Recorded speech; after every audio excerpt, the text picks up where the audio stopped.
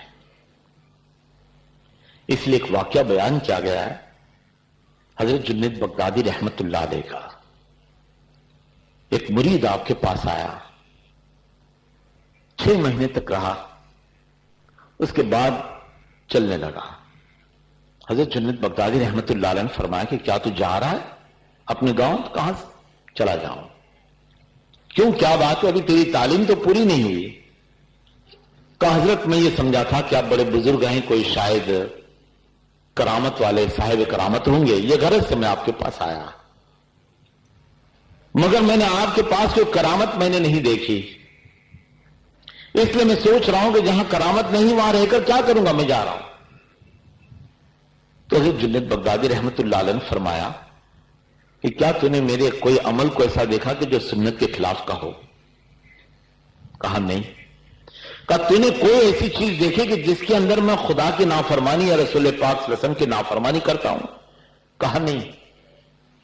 تو فرمانے لگے تو پھر اس سے زیادہ کرامت تجھے اور کیا چاہیے؟ اس سے کہا کہ نہیں صاحب میں تو جا رہا ہوں. تو جنید بغدادی رحمت اللہ علیہ کو غصہ آ گیا, اس کے سینے پہ ہاتھ رکھ کر ایسے ایک دھکا مار دیا. وہ ڈر تو گیا, بستر لے کے چلا گیا. 3 سال کے بعد پھر آیا. 3 سال کے بعد جب واپس آیا تو آنے کے ساتھ اس نے جنید بغدادی رحمت اللہ علیہ کی خدمت پہ معافی مانگی. تو آپ نے سوال کیا کہ اس دن تو چلا گیا تھا, آج تجھے معافی مانگنے آیا 3 سال کے بعد, میں پھر تجھے وہی سوال کروں گا کہ کیا تو نے میرا کوئی ایسا عمل دیکھا جو حضور پاک صلی اللہ علیہ وسلم کی سنت کے خلاف؟ کہا نہیں. تو جنید بغدادی رحمت اللہ علیہ نے فرمایا تو پھر تو یہاں چلا جائے, رہنے کے قابل نہیں ہے. وہ چلے گئے. 1 سال نکلنے کے بعد پھر آئے. اب جنید بغدادی رحمت اللہ علیہ نے پھر سوال کیا کہ میرے سوال کا جواب دے تو میری خانقاہ میں رہنے دو, کہ کیا میرا کوئی ایسا عمل دیکھا رسول پاک صلی اللہ علیہ وسلم کی سنت کے خلاف؟ تو وہ شخص کی آنکھ میں آنسو آ گئے اور کہنے لگا گستاخی معاف ہے, اگر آپ ناراض نہ ہو تو میں کہہ دوں. کہا کہو. کہا میں نے ایک عمل آپ کا ایسا دیکھا کہ جو حضور کے سنت کے مطابق نہیں ہے. کہا وہ کون سا عمل؟ کہا نبی پاک صلی اللہ علیہ وسلم مشرک بھی آپ کے دربار میں کبھی آتے تو اس کو دھکا مار کے نہیں نکالا, آپ نے تو مجھے دھکا مار کے نکالا. اسی وقت آپ نے اس کو سینے سے لگا دیا اور اپنی خانقاہ میں اس کو جگہ دی. حضور پاک صلی اللہ علیہ وسلم کے پاس بچہ بھی جا کر بیٹھے تو آپ کبھی اس کو پریشان حال دیکھتے تو نبی کریم صلی اللہ علیہ وسلم برداشت نہیں کر پاتے تھے. ایک دن راستے سے گزر رہے ہیں, مکہ معظمہ کا واقعہ ہے, چھوٹے چھوٹے بچے کھیل رہے ہیں. جیسے آپ اس گلی سے گزر رہے ہیں تو بچے آس پاس ہٹ کے چلنے لگے. آپ صلی اللہ علیہ وسلم بیچ میں کھڑے ہو کر فرماتے بچوں ادھر آ جاؤ, کیوں دوڑتے ہو, بھاگ جاتے ہو, کیا بات ہے؟ تو کہا نہیں سرکار, ہمارے ماں باپ نے ہمیں تعلیم دی ہے کہ جب آپ راستے سے گزریں تو آپ کو ہم راستہ کر دیں, بیچ میں کھیل کود نہ کریں, اس لیے ہم لوگ بازو پر ہٹ گئے. آپ صلی اللہ علیہ وسلم نے فرمایا کہ کیا کھیلتے تھے؟ کہا کہ مٹی کا مکان بنا کر ہم کھیلتے تھے. اچھا تو آ جاؤ میرے پاس, کیا میں تمہارے ساتھ کھیلوں؟ بچے بڑے خوش ہو گئے کہ سرکار اس سے زیادہ خوش قسمتی ہمارے لیے اور کیا ہو سکتی ہے. نبی کریم صلی اللہ علیہ وسلم وہیں بیٹھ گئے, بچے لوگ نے ہاتھ پکڑ کے زمین پہ بٹھا دیا, مٹی کے مکان بنانے لگے, چاروں طرف دیوار بنائی, تب تک نبی کریم صلی اللہ علیہ وسلم دیکھتے رہے. بچوں کے ساتھ حضور صلی اللہ علیہ وسلم اس بچے بن کر وہیں پر بیٹھے ہیں اور سب بچوں کو اپنی گود میں بٹھا رہے ہیں باری باری. بچوں نے سب دیکھا. نماز کا جب وقت قریب آ گیا, سورج اوپر آ گیا, تو آپ صلی اللہ علیہ وسلم فرمایا تم لوگ بچے راضی ہو گئے؟ سب بچے خوش ہو گئے. سب کو پیار کر کے نبی پاک صلی اللہ علیہ وسلم فرماتے ہیں اچھا بچوں اب میں جاؤں, نماز کا وقت ہو رہا. بچے کہنے لگے ہاں سرکار کل ضرور آئیے گا. نبی پاک صلی اللہ علیہ وسلم وہاں سے اٹھ کر کھڑے ہوئے, ذرا آگے چلے, 2 بچے ہاتھ پکڑے ہوئے آگے جا رہے ہیں. پیچھے سے کچھ بچے کی ایک آواز آئی تو آپ نے پلٹ کے دیکھا تو اس بچے نے لات مار کے مٹی کا جو گھر بنایا تھا اس کو توڑ دیا. اس گھر کو توڑنا نبی پاک صلی اللہ علیہ وسلم پلٹ کر فرماتے بیٹے تم نے کیوں توڑ دیا؟ تم لوگ کھیلتے؟ وہ سرکار یہ تو ہمارے بائیں حق کا کھیل ہے، جب جی چاہے بنا لے، جب جی چاہے اس کو توڑ دیں، اور جب پھر جی ہوگا پھر اس کو بنا لیں گے۔ حضور صلی اللہ علیہ وسلم کی آنکھ میں آنسو آ گئے، اس بچے کو اپنے سینے سے لگایا، سر پر ہاتھ پھیر کر فرماتے ہیں خدا کی قسم ہے بچوں، جو بات تم سمجھتے ہو کاش کہ تمہارے ماں باپ سمجھتے کہ اللہ نے ساری کائنات کو پیدا کیا ہے، اس کے بائیں ہاتھ کا کھیل ہے، وہ جب چاہے اس کو توڑ دے گا قیامت آ جائے گی، اور پھر جب چاہے گا جس طرح چاہے گا وہ بنا لے گا۔ یہی بات میں تمہارے ماں باپ سے کہتا ہوں، ان کے سمجھ میں نہیں آتی جو تمہاری سمجھ میں آ رہی ہے۔ اللہ کے رسول صلی اللہ علیہ وسلم ایک مرتبہ عید کا دن مدینہ منورہ میں حضرت امام حسن کو اور امام حسین رضوان اللہ تعالی علیہم اجمعین کو لے کر ایک کو کندھے پہ اٹھائے ہوئے اور ایک کو ہاتھ پہ چلا گئے، گزر رہے ہیں، راستے سے گزر ہی رہے ہیں، حضرت امام حسن اور حسین وہ بھی ساتھ میں۔ اللہ کی شان دیکھیے کہ نبی کریم صلی اللہ علیہ وسلم نے دیکھا کہ کافی لوگ جس کے پاس نئے کپڑے نئے اور جس کے پاس نئے نہیں ہیں پرانے مگر دھوئے ہوئے کپڑے پہن کر عیدگاہ کی طرف نماز کے لیے جا رہے ہیں۔ آپ صلی اللہ علیہ وسلم نے دیکھا کہ ایک بچہ کونے میں بیٹھا ہوا ایک پتھر پر رو رہا ہے، اور اس کے چہرے پر آنسو اس طریقے سے کہ پورا میل کچل اس پہ لگا ہوا، بکھرے ہوئے بال ہے، کپڑے میلے کچلے ہیں۔ آپ بہت حلیم تھے، بردبار تھے، آپ کے دل کے اندر بڑی رحم تھی، دشمن کو بھی تکلیف دے تو حضور پاک صلی اللہ علیہ وسلم کو یہ پسند نہیں تھا۔ یہ تو چھوٹا معصوم بچہ رو رہا ہے تو حضور صلی اللہ علیہ وسلم اس کے قریب پہنچے اور جا کر اس کے سر پر ہاتھ پھیر کے فرماتے ہیں بیٹا کیا ہوا تجھے، کیوں رو رہا ہے؟ وہ نہیں جانتا تھا حضور کو۔ اس سے کہا تجھے کیا معلوم ہے شخص، میرے باپ جو تھے غزوے کے اندر وہ شہید ہو گئے، غزوہ کہتے جس میں حضور بھی شریک ہو ساتھ میں، ایسی جنگ، میرے باپ شہید ہو گئے، کچھ وقت کے بعد میری ماں نے دوسری نکاح کر لی، اب میرے دوسرا باپ ہے اس کو مجھ سے محبت نہیں ہے، مجھے گھر سے نکال دیا ہے۔ میں دیکھ رہا ہوں کہ مدینے کی گلیوں سے ایک ایک بچہ اپنے باپ کی اپنے دادا کی انگلی پکڑ کر عیدگاہ کی طرف جا رہا ہے، میرا کوئی ایسا نہیں کہ جس کی انگلی پکڑ کر میں عیدگاہ کے پاس جاؤں، میرے پاس کچھ بھی نہیں ہے، بس اتنا کہنا تھا کہ حضور صلی اللہ علیہ وسلم کی آنکھوں سے آنسو بہنا شروع ہوا۔ آپ صلی اللہ علیہ وسلم نے فرمایا امام حسین کو نیچے رکھ کر اس بچے کو اٹھا لیا اور محبت اور شفقت سے ہاتھ پھیرتے ہوئے فرمایا اے بچے کیا تو یہ پسند کرے گا کہ محمد صلی اللہ علیہ وسلم تیرے باپ بن جائے، علی تیرے چچا بن جائے، فاطمہ تیری بہن بن جائے، عائشہ تیری ماں بن جائے، کیا تو اس کو پسند کرے گا؟ تو وہ بچہ کہنے لگا خدا کی قسم اگر یہ رشتہ مجھ کو مل جائے تو دنیا میں سب سے خوش قسمت بچہ میں ہوں، اس میں سے زیادہ کون اچھا ہو سکتا۔ گھر لے چلے، عائشہ صدیقہ رضی اللہ تعالیٰ عنہ سے فرمایا کہ اس کو نہلا دو اور حضرت حسن کے جو کپڑے اس کو پہنا دو، کپڑے پہنا دیے، اور جب وہ عیدگاہ کی طرف وہ جا رہا ہے تو حضرت شہاب الدین کلیوبی رحمۃ اللہ علیہ فرماتے ہیں کہ اس وقت اس کی یہ شان تھی کہ وہ بچہ سب سے زیادہ اپنے آپ کو عظمت والا سمجھتا تھا، کیونکہ اس سے دنیا کی سب سے بہترین ہستی کی انگلی پکڑی ہوئی تھی، اس کو لگتا تھا کہ آج میں سب سے جتنے دنیا کے خوش قسمت بچے سب سے زیادہ خوش قسمت میں ہوں، اور جا رہا ہے عیدگاہ کی طرف۔ اللہ کے رسول صلی اللہ علیہ وسلم کی یہ شان تھی، آپ نے لوگوں کے ساتھ بھلائی کی ہے، اور بھلائی کا یہ عالم کہ دشمن کے ساتھ میں بھی آپ نے بھلائی کی ہے۔ عبداللہ ابن ابی نام کا ایک منافق تھا، بخاری شریف میں آپ کو یہ حدیث ملے گی جس میں یہ واقعہ پورا بیان کیا گیا ہے۔ عبداللہ ابن ابی کے بیٹا تھا، اس کا نام عبداللہ رضی اللہ تعالیٰ عنہ، وہ صاحب ایمان تھے۔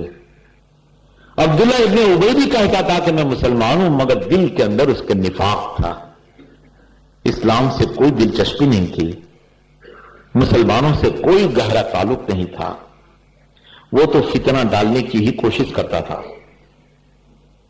ایک مرتبہ کی بات ہے کہ حضرت عبداللہ رضی اللہ تعالیٰ عنہ نبی کریم صلی اللہ علیہ وسلم کی خدمت اقدس میں حاضر ہو کر کہتے ہیں، سرکار میرے باپ کی طبیعت بڑی خراب ہے، ایسے محسوس ہوتا ہے کہ 1-2 دن میں اس کا انتقال ہو جائے گا، اب اس کے بچنے کی کوئی امید نظر نہیں آتی۔ نبی کریم صلی اللہ علیہ وسلم نے فرمایا، تو کیا چاہتے ہو تم عبداللہ؟ تو حضرت عبداللہ رضی اللہ تعالیٰ عنہ کہنے لگے کہ سرکار جب میرے باپ کا انتقال ہو جائے، میں جانتا ہوں کہ یہ منافق ہے، یہ بھی جانتا ہوں کہ آپ کا دشمن ہے، یہ بھی جانتا ہوں کہ مسلمانوں کا بھی دشمن ہے، مگر سرکار اتنا کرم ہو جائے کہ میں اس کا بیٹا ہوں، وہ میرا باپ ہے، دنیا کا ایک رشتہ ہے، میں جانتا ہوں کہ اس سے جو دشمنی کی منافقیت کی قبر کے اندر اس کے پر عذاب آئے گا، قیامت کا تو حساب اللہ بہتر جانے، مگر آپ نے جو فرمایا اس سے معلوم ہوتا ہے کہ میرا باپ مستحق ہے اس عذاب کا، مگر سرکار کیسے بھی میں اس کا بیٹا ہوں، میں کیسے برداشت کر سکتا ہوں اس کو، آپ مجھ پہ تھوڑا سا کرم فرما دیں کہ میرے باپ کا عذاب اس سے بچ جائے۔ نبی پاک صلی اللہ علیہ وسلم فرمانے لگے، کیا چاہتے ہو تم؟ کہ سرکار آپ کا پہرن مبارک آپ دے دیں، اسی کا کفن میرے باپ کو دے دوں گا تو کم از کم اس کی حرمت کے صدقے میں عذاب کے فرشتے قریب نہیں آئیں گے اور میرا باپ قبر کے عذاب سے بچ جائے گا۔ دنیا میں یہ قانون ہے، اگر دشمن کے سامنے دشمن آ گیا تو بدلہ لینے پر ہی آمادہ ہو جائیں گے دونوں، وہ کہے مار یا مر۔ اسلام کا یہ قانون ہے، 2 چیز کو یاد رکھو، 2 چیزوں کو بھول جاؤ۔ ایک تو اللہ کو ہر ہمیشہ یاد رکھو، دوسری موت کو یاد رکھو۔ اللہ کو یاد رکھو گے تو اس کا خوف دل میں رہے گا، اس کا ذکر بھی رہے گا اور ساتھ ساتھ میں گناہ سے بچ جاؤ گے۔ اور موت کی اگر یاد ہر ہمیشہ رہی تو دل کے اندر ایک غم رہے گا، ایک فکر رہے گی کہ ہمیں اس دنیا سے جانا ہے، تو ہم کو کم از کم گناہوں سے بچ جائیں گے، اتنی بچت ہو جائے گی۔ 2 چیزوں کو یاد رکھو، اور 2 بھول جانے والی ہے۔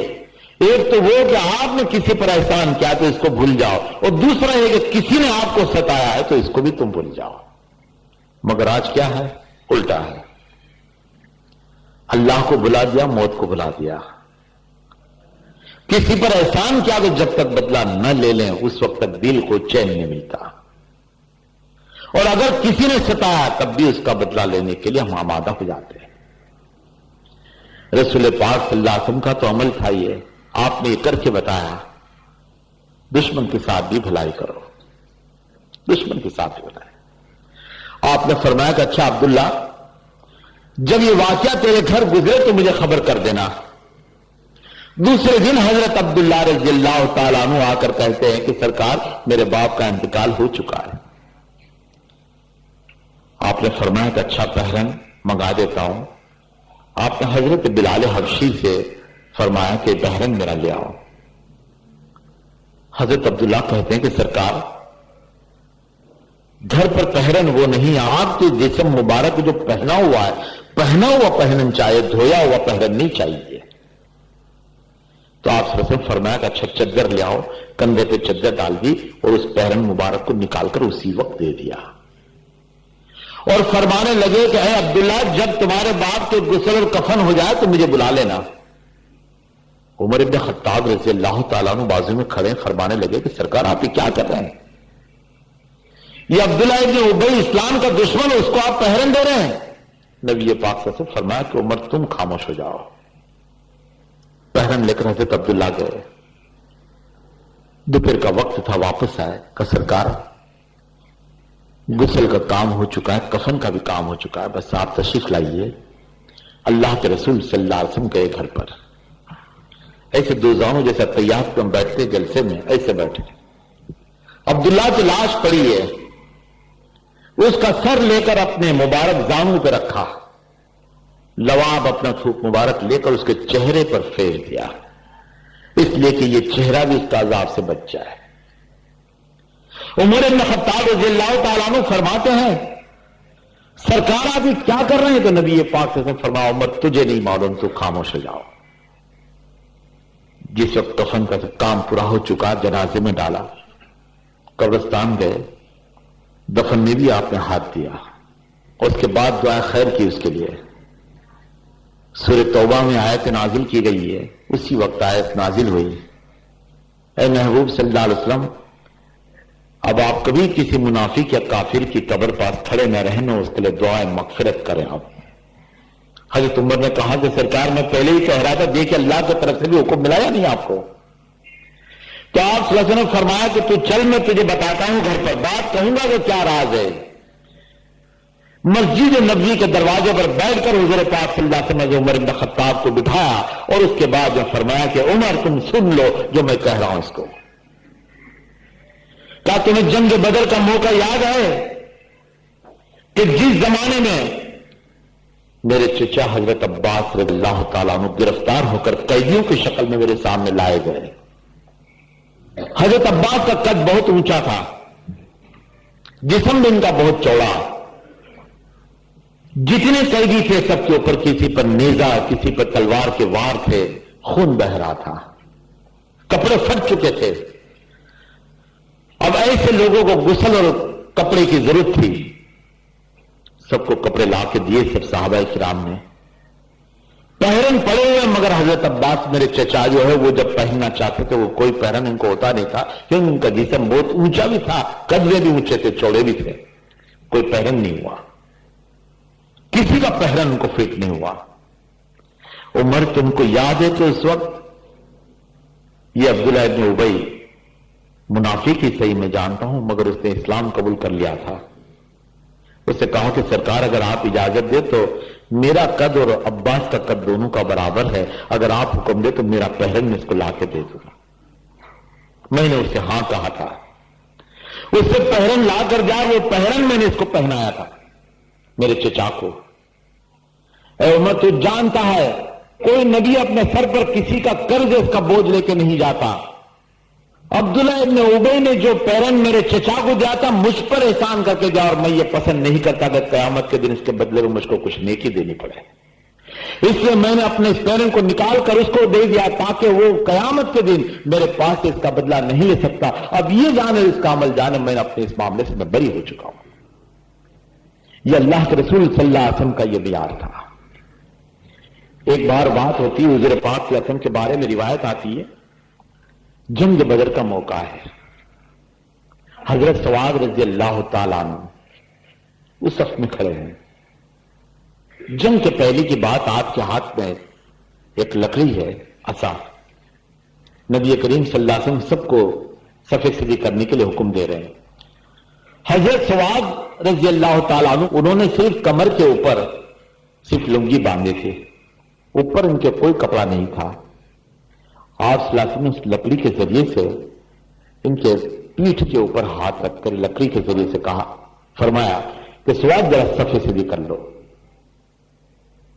حضرت سواد نے کہا، سرکار آپ نے میری پیٹھ پر لکڑی ماری ہے، ممکن ہے کہ میں شہید ہو جاؤں، تو آپ پر یہ میرا ایک قرض باقی رہ جائے گا، آپ کا کیا حکم ہے؟ آپ سے فرمانے لگے کہ اسی وقت تم بدلہ لے لو یہیں پر۔ تو کہا سرکار بس آپ اپنی پیٹھ مبارک کھولیے، میں اس کو اس لکڑی کے ذریعے سے جیسے آپ نے مجھے مارا ہے میں بھی مار کے بدلہ لے لوں گا۔ صحابہ کرام جتنے ہیں سب کی آنکھوں میں آنسو آ گئے، غصہ بھی بات کو آ گیا۔ حضرت سواد نبی پاک قسم کے سامنے کھڑے، آپ نے فرمایا یہ چھڑی لے لو اور جلدی سے اس کا بدلہ لے لو۔ نبی پاک قسم نے پیر مبارک اٹھایا تو حضرت سواد چپک گئے جسم مبارک سے اور آپ کی پیٹھ مبارک اور مہر نبوت سے اس کو چومنے لگے۔ سب صحابہ کرام دیکھنے لگے، حضور صلی اللہ علیہ وسلم دیکھ فرماتے کیا کر رہے ہو تم؟ کہا سرکار بس آخری وقت ممکن ہے کہ میں شہید ہو جاؤں، مرنے کے پہلے دل میں ایک امید تھی کہ اس نظروں سے آپ کی مہر نبوت کو دیکھ لو اور اس لبوں سے میں اس کو چوم لوں تاکہ قیامت کے دن میں بالکل سرخرو ہو کر آپ کی خدمت میں آ سکوں، بس یہ دل میں امید تھی، اس لیے میں نے آپ کے ساتھ ہی سلوک کیا۔ اب صحابہ کرام کو پتا چلا کہ حضور صلی اللہ علیہ وسلم سے ان کو محبت تھی، دشمنی نہیں تھی۔ یہ اللہ کے رسول صلی اللہ علیہ وسلم کے چاہنے والوں میں سے ایک دن کی بات ہے، ایک بوڑھی عورت راستے سے گزر رہی ہے. یہودی جتنے تھے ان سارے یہودیوں کو، بہت سارے یہودی خیبر کی طرف نکل گئے، کچھ اور جگہ نکل گئے. اب کچھ گنے چنے کچھ باقی رہ گئے یہودی لوگ، بہت غریب بہت ضعیف تھے. وہی ایک بوڑھی عورت اس یہودیوں میں سے، وہ بھی مدینہ منورہ میں بالکل بہت دور پر جہاں سے ایک باب شروع ہوتا تھا دروازہ مدینہ شریف کا، وہاں اس کے پاس ایک چھوٹا سا مکان اس کا. باہر جنگلوں میں جا کر لکڑیاں کاٹ کے لاتی تھی اور مسجد نبی کے پاس ایک چھوٹی سی بازار بھرتی تھی، وہیں پر آ کر بیچتی تھی. اس میں جو پیسہ ملتا اپنا گزارا کرتی تھی. آگے پیچھے کوئی نہیں تھا اس کا. اس حالت میں یہ عورت، بوڑھی عورت، ایک بار سر کے اوپر بوجھ لے کے جا رہی ہے. اللہ کے پیارے نبی صلی اللہ تعالی علیہ وسلم پیچھے جا کے دیکھ رہے ہیں کہ یہ بیچاری بوڑھی عورت راستے میں جب تھک گئی تو اسے بوجھ کو نیچے رکھا اور ایک ٹھنڈی سانس لے کر کھڑی ہوئی. نکل گئی اس کی کہ اس بڑھاپے میں میرا کوئی نہیں. نبی کریم صلی اللہ علیہ وسلم کو رحم آ گیا اور آپ نے فرمایا کہ ماں، اگر تو اجازت دے تو اس لکڑی کے بوجھ کو تیرے گھر تک میں پہنچا دوں. وہ تو حضور کو اسے کبھی دیکھا نہیں تھا. اس بڑی عورت نے، اس کے دل میں کوئی عظمت بھی نہیں تھی. اس بوجھ کو نبی پاک صلی اللہ علیہ وسلم نے اپنے سر مبارک پر اٹھا لیا اور بوڑھی عورت جو ان کے پیچھے چلنے لگی کہنے لگی کہ معلوم ہوتا ہے کہ کوئی اچھے خاندان کا لڑکا ہے یہ. اللہ کے رسول صلی اللہ علیہ وسلم کندھے پر یہ بوجھ ہے اور آپ چل رہے ہیں. گرمی شدت کی، بوڑھی عورت ساتھ ساتھ چلی جا رہی ہے. یہودن ہے، حضور پہچانتے ہیں کہ یہودن عورت رہی ہے اور اس کے ساتھ ساتھ چل رہے ہیں. وہ کہتی راستے میں، معلوم ہوتا ہے کہ تو کسی اچھے خاندان کا نبیرہ ہے. خدا سے دعا کرتی ہوں کہ اللہ تیرے معاملات میں صحیح کر دے. اس قسم کی دعائیں دیتی چلی جا رہی ہے. مدینے کے اس طرف کا حصہ تھا سناٹے جیسا، جہاں یہودی لوگ رہتے تھے وہ سب خالی کر گئے. اب جگہ سب خالی تھی. کسی حضور پاک صلی اللہ علیہ وسلم کو کسی نے دیکھا بھی نہیں. آپ صلی اللہ علیہ وسلم آگے جا رہے ہیں، بوڑھی عورت پیچھے جا رہی ہے. دوپہر کا وقت، ایسے وقت میں کوئی باہر بھی نہیں نکلتا تھا. بوڑھی دعائیں دیتی دیتی جا رہی ہے. نبی پاک صلی اللہ علیہ وسلم جب اس کے مکان جب آ گیا تو بوڑھی عورت نے کہا کہ بیٹا یہی میرا مکان ہے، بس یہیں پہ اتارتے ہیں. آپ صلی اللہ علیہ وسلم اس بوجھ کو نیچے اتار گیا اور پتھر تھے، چٹان تھا، اس پہ جا کے بیٹھ گئے. پسینہ مبارک پوچھ رہے ہیں. بوڑھی عورت گھر کے آپ کے دروازے کے پاس ہی آپ کے قدموں کے پاس آ کے بیٹھ گئے. بازو میں مکان ہے چھوٹا سا. کہنے لگی میرے پاس گھر میں کچھ بھی نہیں ہے کہ پانی کا پیالہ بھی لا کے تجھے پلاؤں. میں بہت غریب ہوں. ابھی جس سے وہ پیغمبری کا دعویٰ کیا جو مکے سے آیا ہے، اس کا نام محمد ہے صلی اللہ علیہ وسلم، اس سے ہم سب کو جانے کا حکم دے دیا ہے. میرے جتنے رشتے دار سبھی چلے گئے، میں بوڑھی عورت کہاں جاتی؟ پریشان ہوں. میرے پاس اتنی مزدوری کے پیسے بھی نہیں کہ سامان کو لے جا کے باہر کوئی تک پہنچا دے. ٹوٹی کھاد ہے اور کچھ تو نہیں میرے پاس. بس یہ کہنا تھا. اس کے بعد کہتے کہ بیٹے ایک بات کہوں تجھے. کہا کہیے. کہا تیرا چہرہ دیکھ کے معلوم ہوتا ہے تو اچھے خاندان کا ہے. میں اور تو کچھ نہیں دے سکتے، ایک نصیحت تجھے دیتی ہوں، اور وہ نصیحت یہ ہے کہ تو دنیا کی بات کو ماننا مگر تو اس محمد کی بات کو مت ماننا، یہ تجھ کو گمراہ کر ڈالے گا. آج کوئی میرے جیسے آدمی کو بھی آ کے کوئی کہہ دے تمہاری تقریر میں غلطی ہے تو غصہ آ جائے گا. اور اتنی چھان بین کر کے بات لے کر آئے اور غلطی کہاں سے آ گئے؟ اتنے بڑے مقدس پیغمبر ہے، اس کے سامنے ایک ادنا بوڑھی عورت، کمزور عورت یہودن حضور پاک صلی اللہ علیہ وسلم کو یہ کہہ رہی کہ اس کی بات کو مت ماننا، مگر سرکار صلی اللہ علیہ وسلم کی پیشانی پر بل تک نہیں پڑتا. پسینہ پوچھتے ہیں آپ. اور جیسے اشارتاً آپ نے جیسے کہا کہ ہاں نہیں کیا، مگر ایسی سر سے تاکہ اس کی بوڑھی عورت کو ایک تسلی ہو جائے، تسکین ہو جائے. تھوڑی دیر کے بعد جو آپ نے فرمایا کہ اچھا ماں میں جاؤں اب. کہاں بیٹے جا.